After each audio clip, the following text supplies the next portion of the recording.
Well, the other day I harvested a little honey from my top bar beehive, and today I'm going to process it. And so basically all I'm doing is removing the honey from the wax. And to get started, I first crushed up all of the honeycomb and then poured it through a paint strainer into a bucket.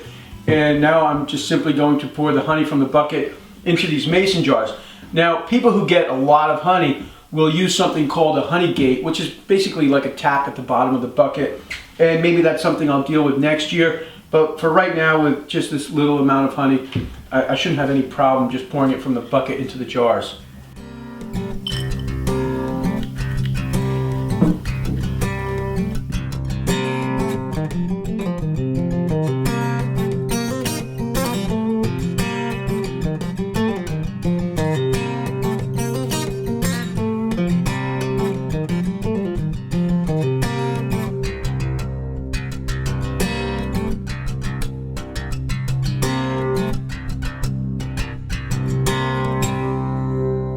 Well, we didn't get a tremendous amount of honey, but we had a lot of fun, and my kids learned a little bit about beekeeping and honeybees, and that was really the whole goal. So if you're thinking about getting into beekeeping and you want to build a top bar hive, I'll put a link on the screen to the first video, and that really is, it's like a series of videos that covers the build and then putting the bees in the hive all the way down to harvesting the honey and processing the honey.